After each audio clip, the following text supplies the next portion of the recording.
Hey, weirdos. I'm Alina. I'm Ash. And this is Morbid.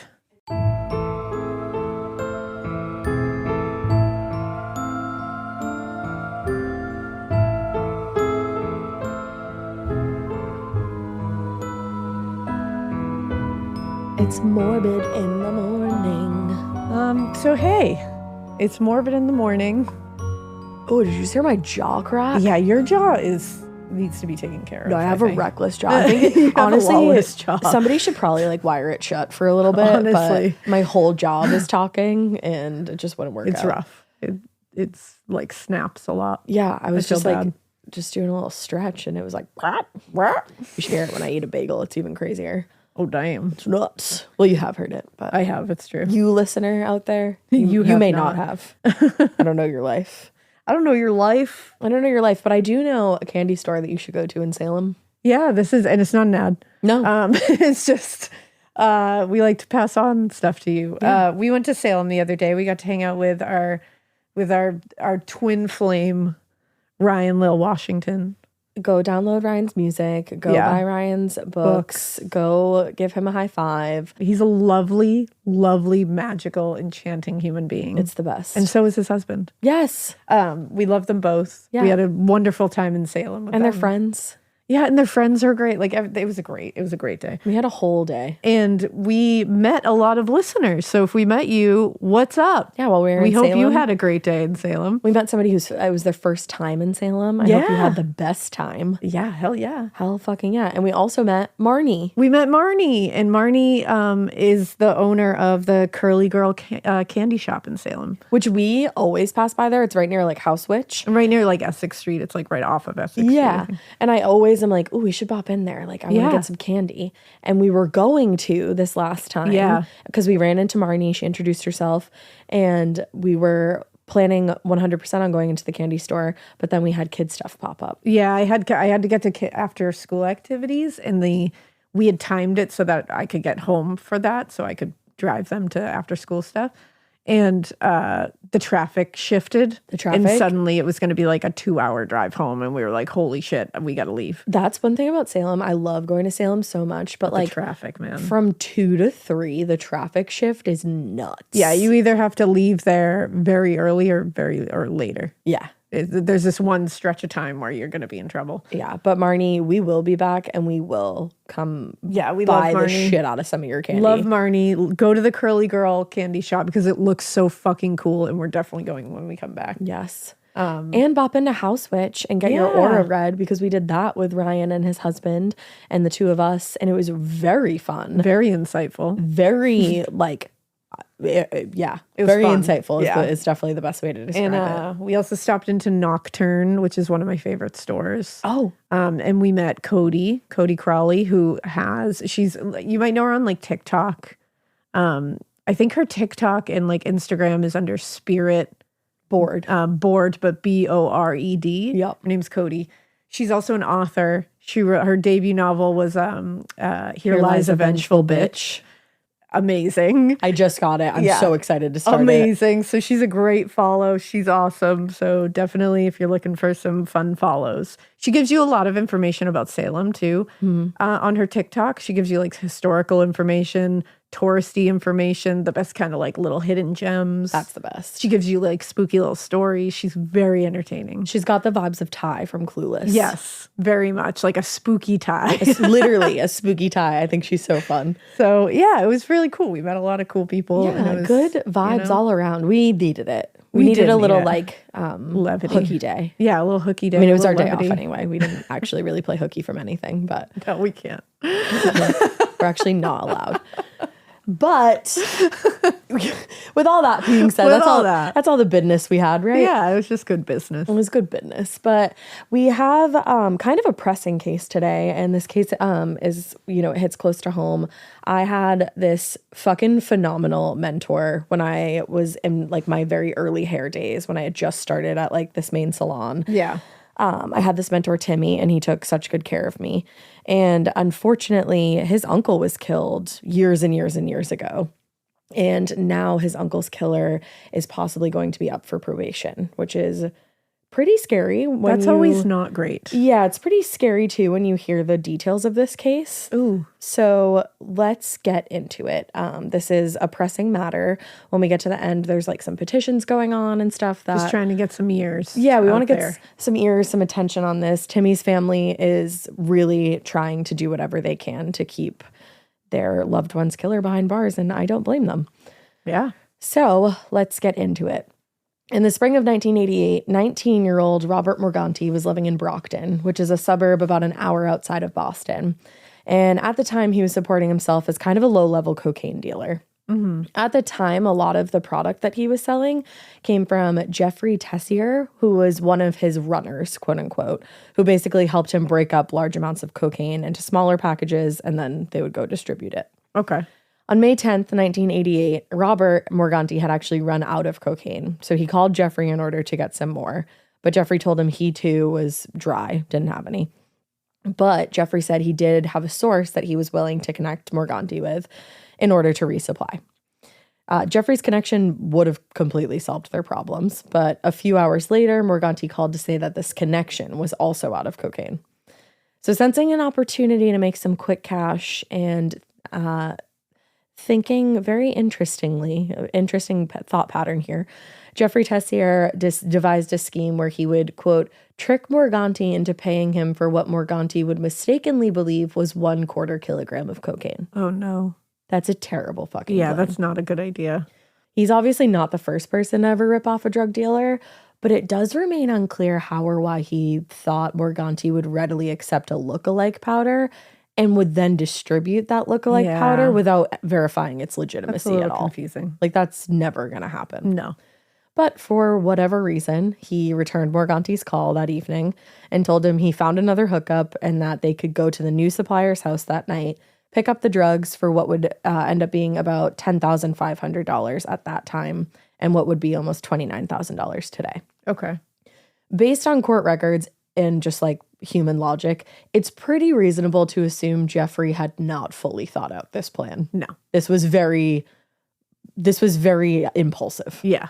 And he was very much operating on the fly. So because of that, it is very plausible to believe that Anthony LoConte was just roped into all of this at the very last, very dire minute.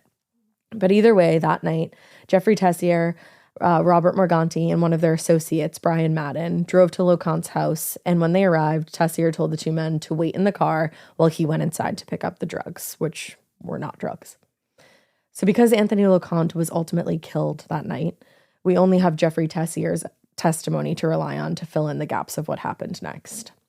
According to him, he went into Anthony's house and explained that he was what he was attempting to do. And again, according to him, LoConte didn't object to playing a part in this ruse. Jeffrey then quickly scanned the house for anything that he could pass off as fake cocaine and ultimately gathered a random collection of just household items, including an Old Spice container, and he placed the hastily assembled package in a brown paper bag and went back out to the car. Okay. Once he was out there, he handed that package and over to Morganti. Morganti gave him the $10,500, fully believing that he was purchasing a kilo of cocaine rather than a bag of garbage. And with the deal done, Morganti and Madden pulled away from the house, leaving Jeffrey there behind with Anthony LoConte, who Jeffrey said received $2,000 for his participation in the scam. Again, Jeffrey's words. Yeah.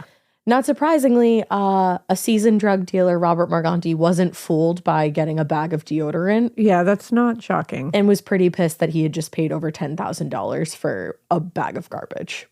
So within 5 minutes, Morganti and Madden were back at LoConte's house, pounding on the back door, which, by the way, he lived with his mother. This is horrifying. And this was a very last minute thing he got roped into. We don't know what he knew and anything like that. We only have Jeffrey to rely on. So now Morganti and Madden are banging on the door. Oh, God. And like very fucking angry drug dealers. I can feel the anxiety right now. Yeah. So absolutely terrified by these men at the door, Anthony goes running out the front door because they're pounding on the back door. And he attempted to get away from the situation that he got roped into last minute. But according to his mother, Rachel, the two men chased him down in the driveway and managed to force him into Madden's car after beating him. What happened next is not exactly clear, but the evidence collected during the investigation does provide some insight. According to the medical examiner, Anthony LoConte was sitting in the passenger seat of the Monte Carlo, with Madden driving and Morganti sitting in the back right behind Anthony. At one point during their drive, after having severely beaten him, investigators believe that Morganti shot 24-year-old LoConte in the back of his head with a .380 caliber handgun, sending a bullet through the back of his skull behind his left ear, and that then exited through his right eye. Oh, yeah. That's awful. They executed him. That is brutal. Based on the technician's analysis of the evidence in the car, the gun was fired less than 6 inches from the victim's head. Holy shit. It was so close that it caused burns around the edge of the wound. And finally, it was determined based on Anthony's injuries and the trajectory of the bullet that the gunshot could have only been fired from the back seat. Okay. Where Morganti was believed to have been sitting. A little past 11 p.m. that night, Brockton resident Michael Geeler looked out the window of his Howard Street residence and saw a blue Monte Carlo slow to a stop across from his home, where it sat briefly before pulling away. After the car left, he saw what he described as what looked like a trash bag sitting on the side of the road. And assuming that the driver had just dumped trash, he went back to what he was doing, didn't really think anything about it, until a short time later, he heard screams coming from outside.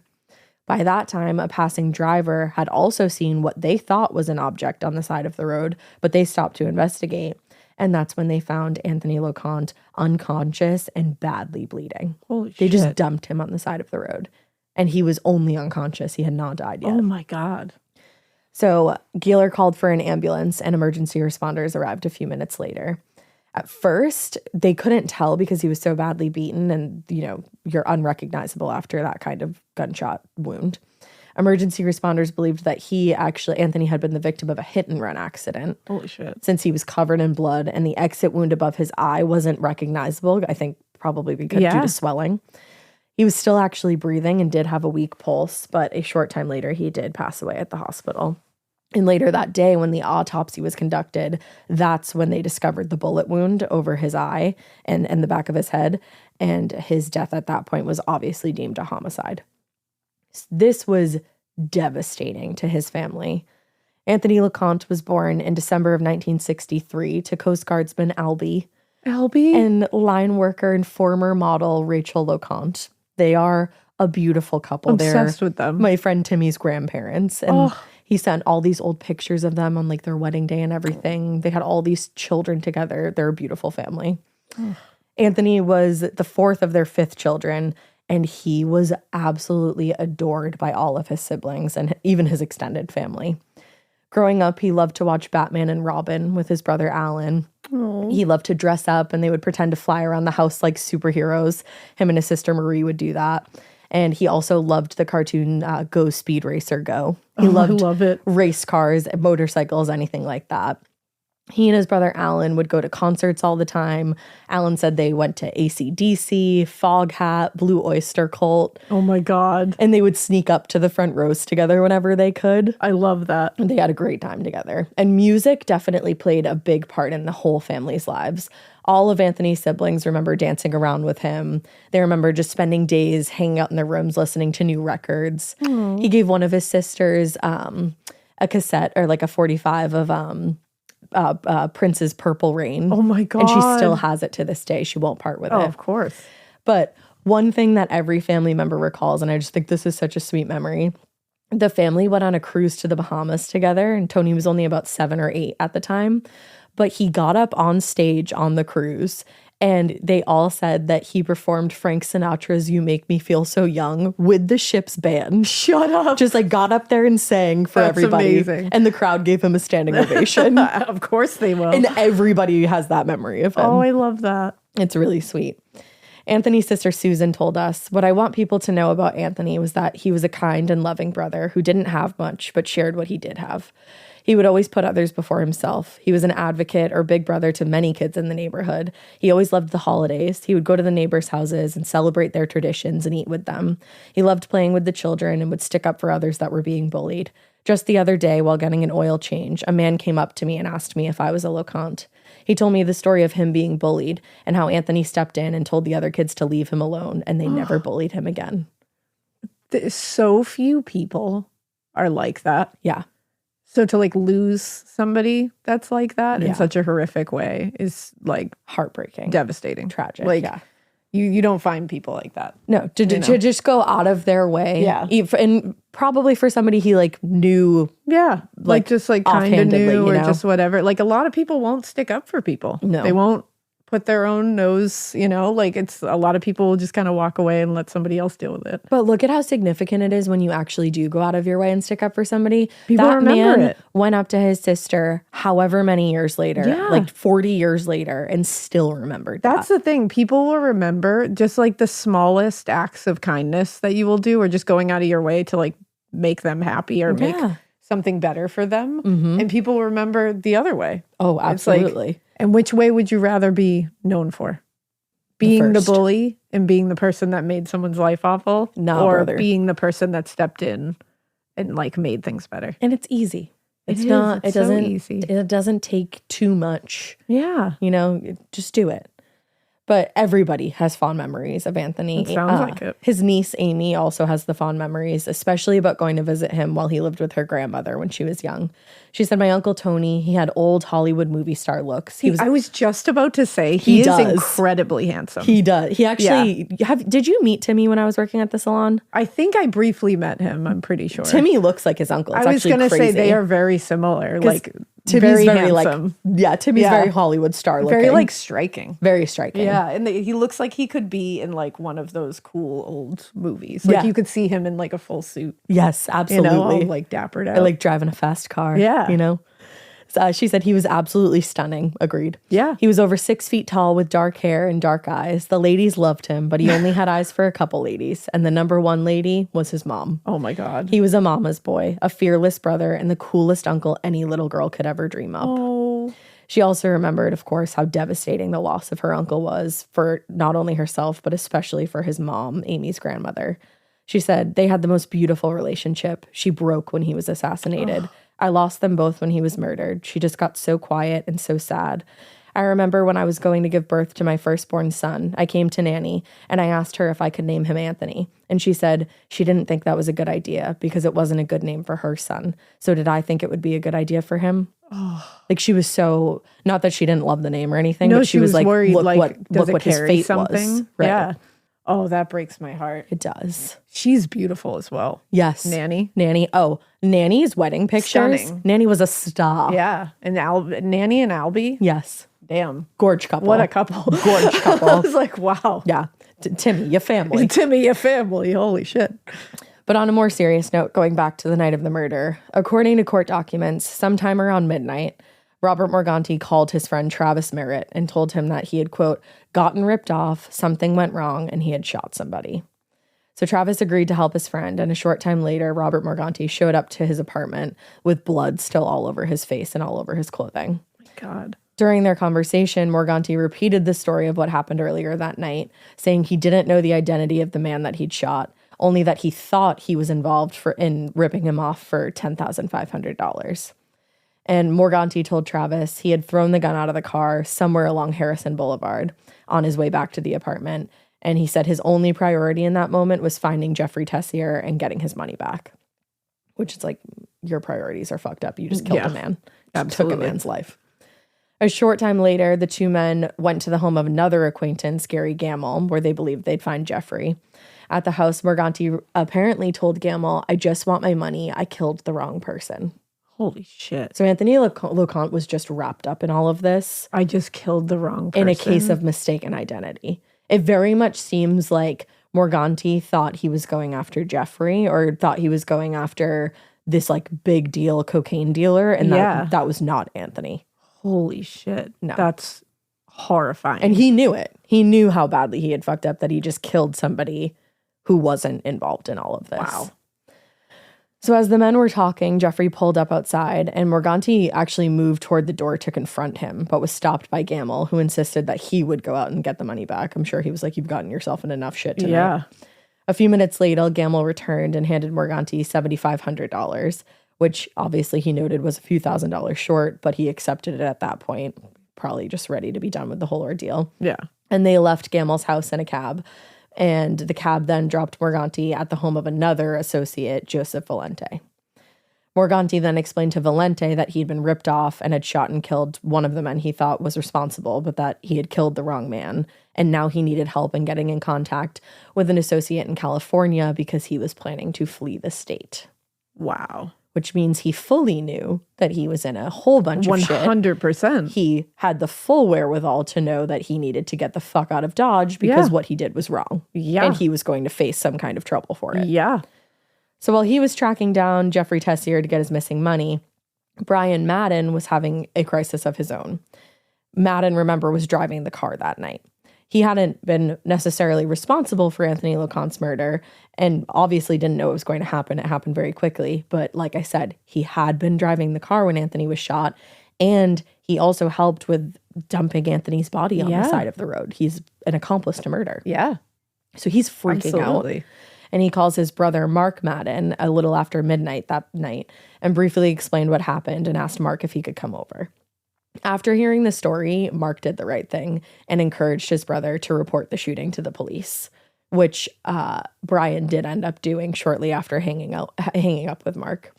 When Mark arrived to his brother's apartment, he saw the Monte Carlo parked out front and could still see a large amount of blood in the front seat of the car.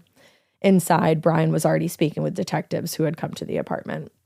A short time after placing that call, state and local investigators arrived at Brian Madden's apartment and they started processing the car for evidence, noting that there was a, quote, great deal of blood on the front passenger seat. They also collected several blood-covered CDs from the front seat and an Old Spice container, which, remember, was used to rip off Morganti. Yeah. Inside the apartment, investigators also collected several more blood-spattered CDs from Brian Madden's kitchen. And subsequent testing of the blood found in the car, on the floor mats, and the blood on the CDs in the kitchen, all a match for Anthony LoConte. No surprise there. Wow. During their investigation with Brian Madden and processing the evidence collected from the car, investigators with Brockton and Massachusetts State Police established that Brian Madden had been driving the car at the time of the shooting.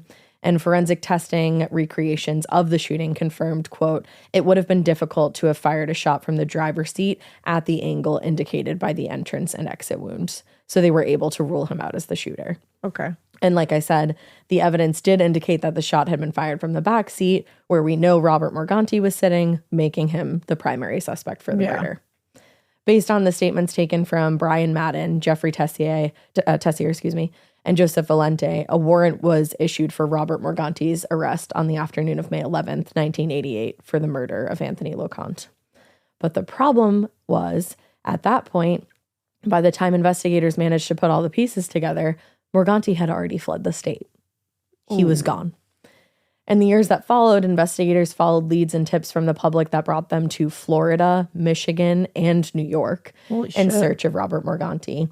But it would be more than a decade before he was ultimately captured and put on trial for Anthony LoConte's murder. Damn. Yes. More than a decade. In the early morning hours of March 16th, 2000, the year 2000, this all started, remember, in 1988. Now, March 16th, 2000, a California Highway Patrol officer stopped a driver for speeding along Highway 132 in Modesto. The driver identified himself as Roderick Grenage, a resident of Stanislaus County, and he acknowledged to the officer that he had been drinking. Oh. The officer obviously asked the man to step out of the vehicle and immediately placed him under arrest for DUI. And during a routine search of the vehicle, the CHP officer also discovered about a half pound of marijuana in Grenage's vehicle, as well as a box that, quote unquote, contained marijuana residue. Jeez. So he contacted the county drug enforcement agency, and obviously the vehicle was impounded. The drug evidence found in this man's vehicle was obviously enough for law enforcement agents to get a warrant for his home now, where they found 70 pounds of marijuana. Jesus. That's a whole shit ton of marijuana. All of which had been divided into smaller packages, clearly for sale. Wow, so we're not evolving here. No. $21,000 in cash, which was wrapped in bed sheets, as well, was found in the apartment. And the evidence strongly indicated that this man was probably a drug dealer. Yeah. Yeah. Lieutenant Raul de Leon told reporters it was obvious this guy was supporting himself by selling marijuana. But what was even more unusual and more unexpected was that, along with the drugs and the money, investigators also found multiple forms of identification, all with different names, indicating that this Roderick Grenage probably wasn't who he claimed to be. That's spooky. Among the various forms of identification found in the home was one for John Sam Brown, another name entirely. Okay. And John Sam Brown was from Alameda County. So investigators in Modesto called their counterparts in Alameda and learned that John Sam Brown had been arrested and convicted on a previous charge and was currently on probation. Oh. In the meantime, another detective ran through Roderick's fingerprints. They ran them through the nationwide database and got a hit not for Roderick, but for Robert Morganti. Oh. Who, as we know, had a warrant out in Brockton, Massachusetts for the murder of Anthony LoConte in 1988. Yep. On March 17th, authorities in California called the state police in Massachusetts and let them know that they had arrested their suspect that many years later. And the following day, a detective from the state police boarded the first plane for Modesto. After a dozen years of waiting and hoping, the news of Morganti's arrest obviously came as a surprise, but a relief to Anthony's family. LoConte's brother, Alan, told reporters, "I never gave up hope. I was always hoping he would be found." That must have been unreal. The relief they must have felt. And then, like, in hand with the relief, also just now we're going to have to go through a whole trial and this is all going to get brought back up again. All the emotions that you've been dealing with for years and years and years are like right at their root again. Yeah, absolutely. So while the family waited on word from local authorities regarding Morganti's extradition to Massachusetts, the suspect was held on $1 million bail on the drug charges. When Massachusetts State Police Sergeant Leonard Coppenrath finally sat down with Morganti the following day, he continued to refer to himself as Roderick Grenage and insisted that he was not from Brockton, but that he had come to California from New York. WTF. He's like, what's Brockton even? What even is that? But when the detective filled out the Miranda form using the suspect's real name, Morganti realized he had been found out and just looked at him and said, "Now what?" Damn. So that is so casual. So casual. Holy shit. Now what? Now you're going to face trial for murder. So how's that? Throughout their interview, Robert Morganti was evasive and really never offered a confession. But that said, at one point, he was allowed to make a phone call to his son. It was the boy's birthday. And when his son's mother asked what she should tell their son, Morganti said she should explain to their son that daddy did a bad thing. Wow. So while he didn't confess, he did kind of say, did. Yeah.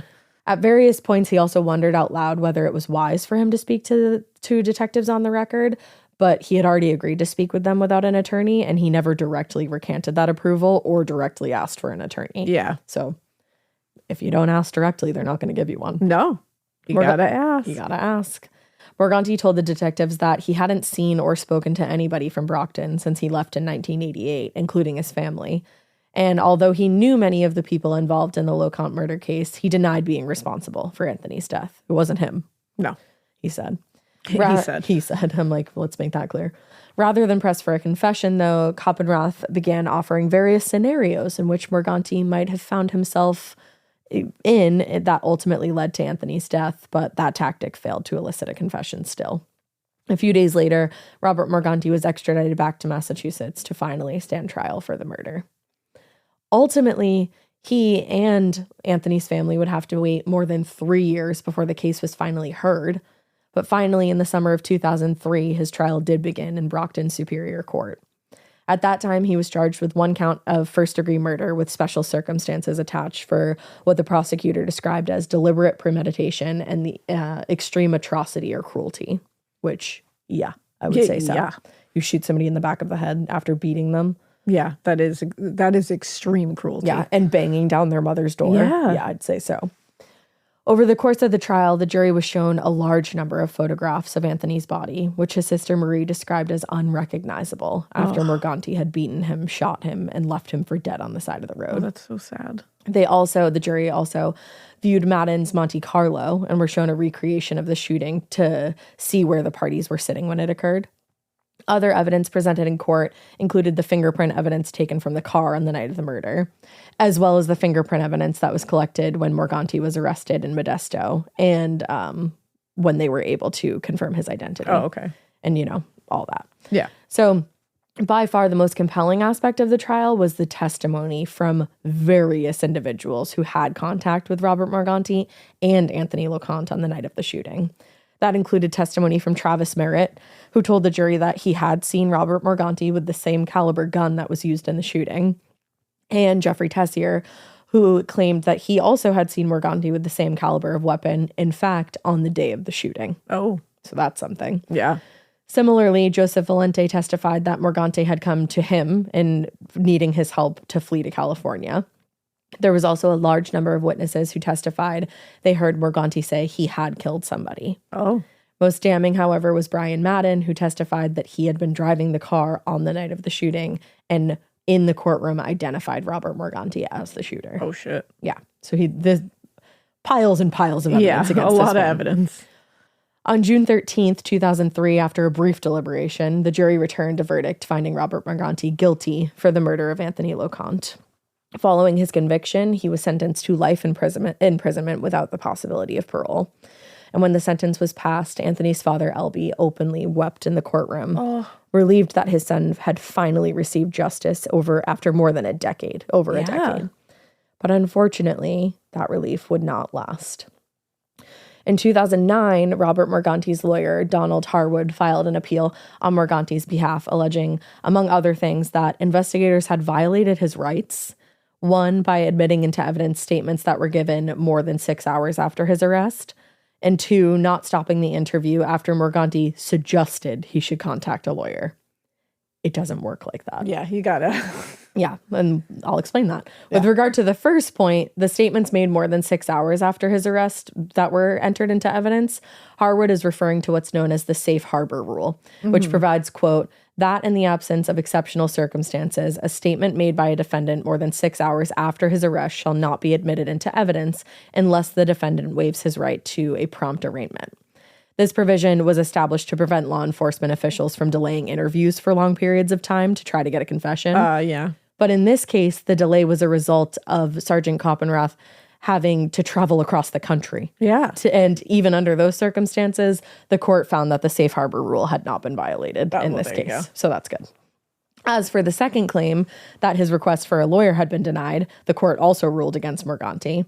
In their summary opinion, the justices noted that to invoke the right to counsel, the suspect must unambiguously request counsel and must articulate his desire to have counsel present sufficiently clearly that a reasonable police officer in the circumstances would understand the statement to be a request for an attorney.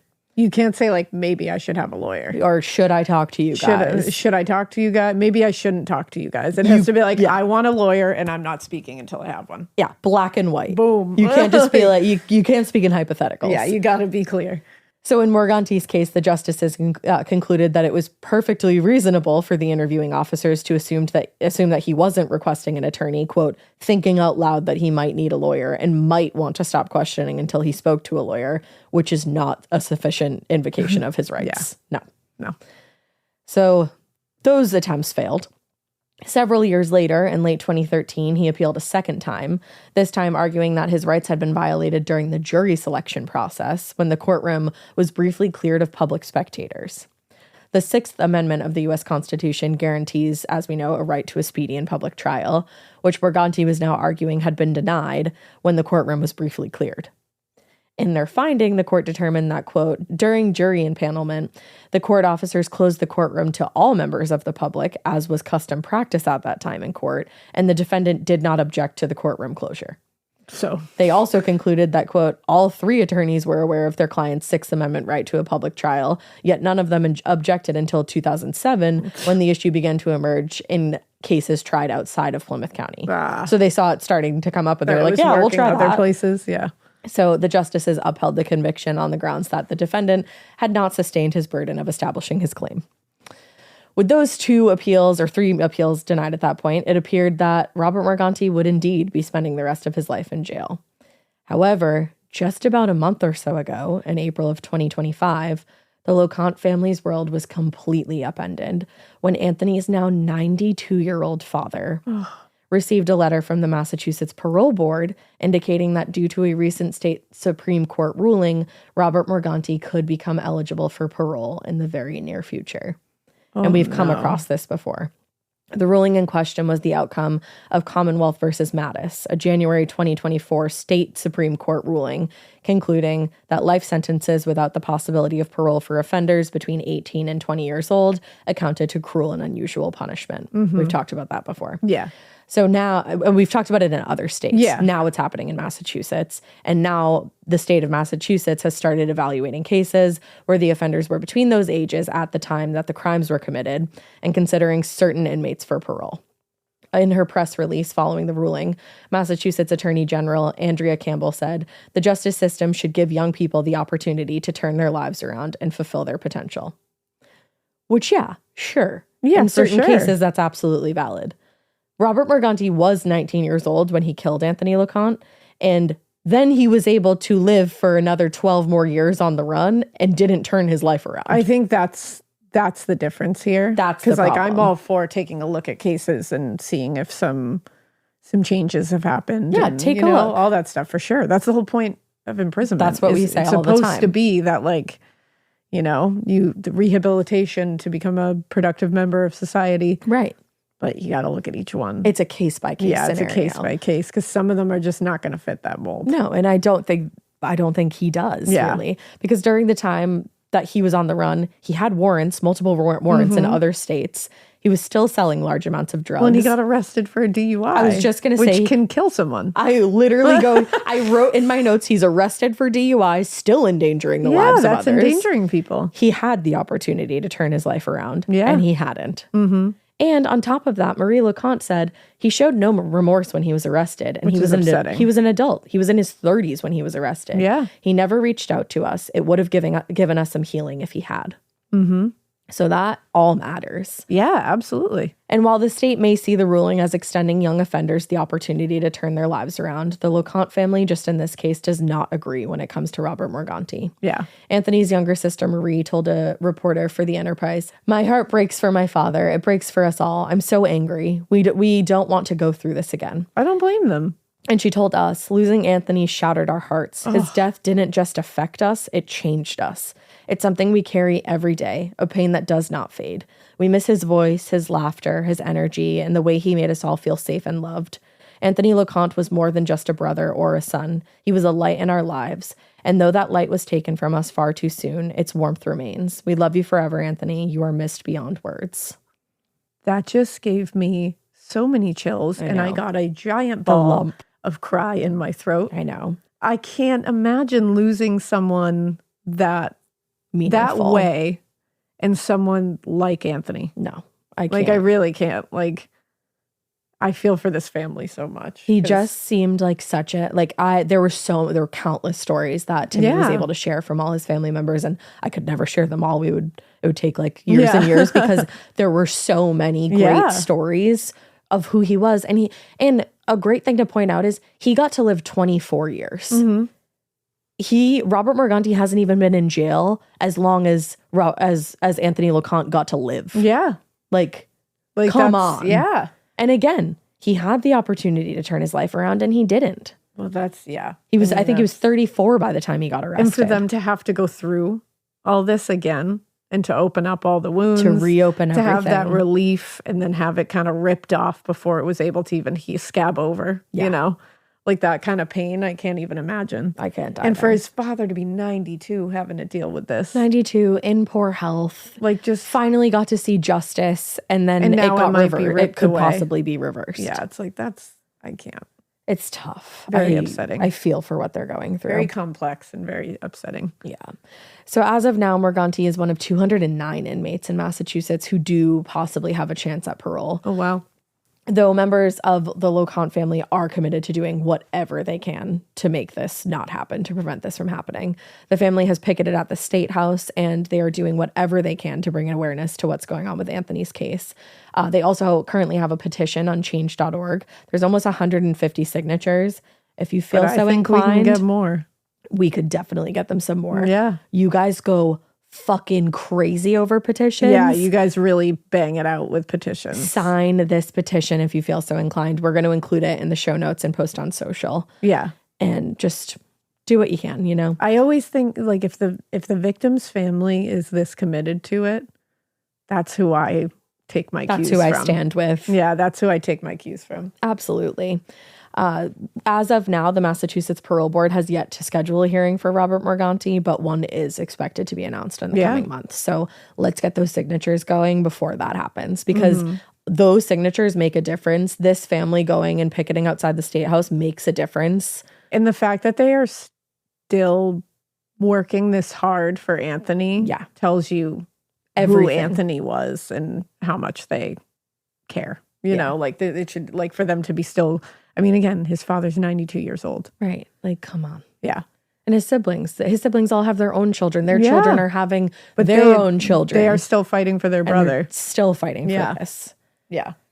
Damn. It's just, it's a heartbreaking case. And I just want to hug the LaConte family. I want to hug all of them. I know. And really just the fact that Morganti himself at one point allegedly said, like, I killed the wrong guy. Yeah. This was all a mistake. This all should have never happened. Yeah. It never should have happened. Yeah. And it's gut-wrenching that this family's still dealing with something that just never should have happened in the first place. Absolutely. So we'll share that in the show notes. And with that being said, thank you for listening. We hope you keep listening. And we hope you keep it weird. But not so weird that you don't go rock that petitions world.